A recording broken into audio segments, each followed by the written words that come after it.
Буквально с минуты на минуту сюда, на территорию пансионата «Айтар», заедет скорая помощь с первыми пациентами COVID-19. Российские военные медики уже ожидают их. На момент съемок в госпиталь поступили 2 пациента из Сухумской инфекционной больницы. До конца дня медики планируют принять еще 3 из других медучреждений республики. Все больные сначала попадают в приемное отделение, расположенное в одной из медицинских палаток. Здесь мы проводим первоначальный его осмотр. То есть проверяем, измеряем артериальное давление, проводится пульсоксиметрия, насыщение крови кислородом у пациентов. Для этого есть необходимое оборудование. После того, как мы приняли, заводится у нас история болезни на пациента, и он распределяется в госпитальное или в инфекционное отделение. В дальнейшем он будет определен. Если больные поступают в тяжелом состоянии, то они, минуя нас, поступают сразу в реанимационное отделение.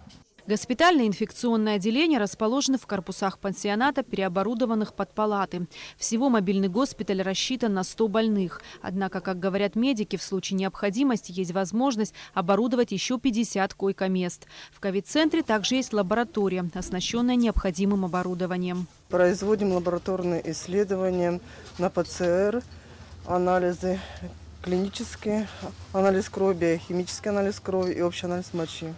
В течение какого времени человек может узнать результаты ПЦР-диагностики? На следующий день будет результат уже известен. Госпиталь также укомплектован медикаментами, аппаратами ИВЛ и УЗИ, мониторами интенсивного наблюдения пациентов. Компьютерного томографа здесь нет. Снимки легких будут делать на цифровых рентгенаппаратах. Больные поступают сюда исключительно из учреждения. В данном случае мы говорим об инфекционной больнице. То есть этап поступления идет через согласование и скорую помощь, да, при взаимодействии главврача того учреждения, откуда будет госпитализироваться сюда пациент.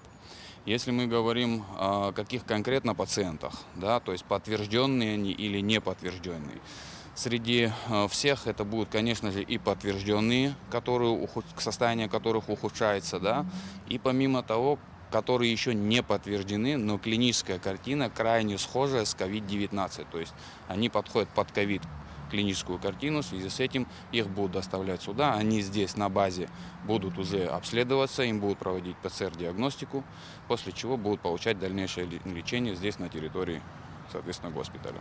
Основной массой проблем мы уже столкнулись и порешали их. То есть остаются какие-то там некие вопросы, которые в ходе работы мы, соответственно, устраним, и будет работать госпиталь в полном объеме. Приехавшие в Абхазию российские военные медики имеют опыт работы в таких условиях. В частности, они помогали больным в Дагестане. Развертывание в республике многопрофильного мобильного госпиталя – большая помощь в борьбе с коронавирусной инфекцией. Сюда в первоочередном порядке будут доставлять пациентов скорой помощи Сухума и близлежащих районов. Эсма Голанзе, Степан Мартиросян, Абхазское телевидение.